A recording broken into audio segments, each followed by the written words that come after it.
The neuroscience behind this is really, I find, fascinating. When we're just, in a way, doing nothing, resting back, most people are in recursive negative thinking. This is their default network, where we default into thinking about things that had to do with the past or how we're projecting them into the future. And we get caught often in negative recursive thinking about how we didn't do it right, how we wished we could have done it better. We also have what we call the negative bias here, where we're more apt to remember when somebody says something negative to us than when somebody says something positive to us. This is a survival instinct.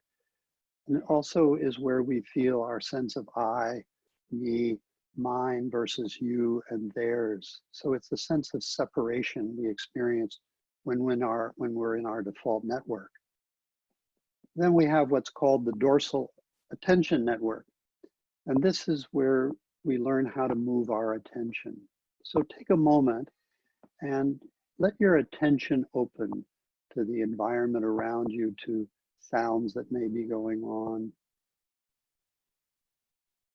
sensations in your body, different emotions that might be present. And then unhook from your attention and watch how it just moves around by itself for a few moments.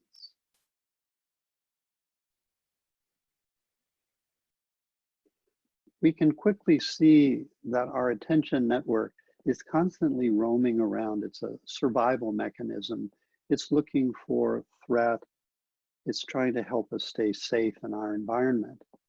When this gets overactive through trauma, through long-term stress, it can stay turned on and overactivate parts of our brain like the amygdala, which is responsible for emotions. And often when we get hijacked by a particular emotion, it's because the amygdala has become overactive, or the hippocampus can become underactive with trauma.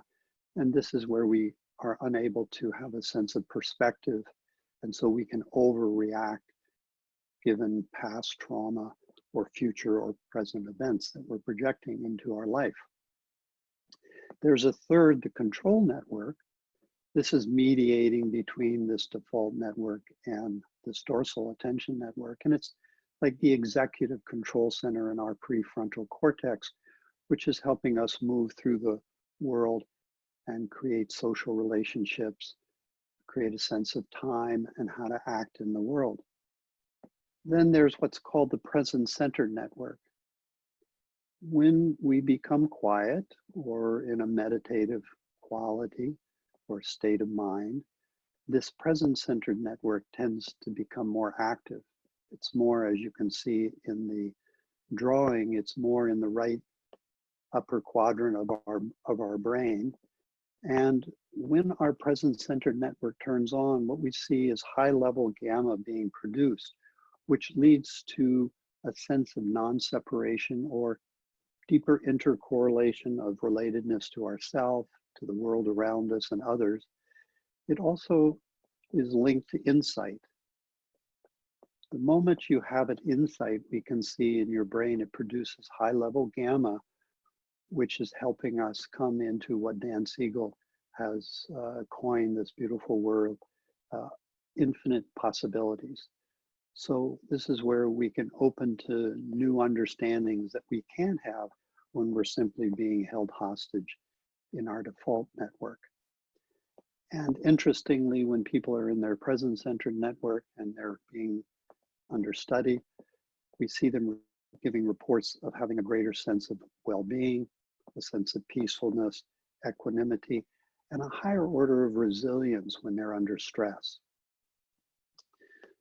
So what we want to do is down-regulate or deactivate slightly the default network so we can get out of these self-referencing negative thought patterns and come more into this present-centered network where we're open to insight and we can access information we otherwise can't find when we're just in our default network.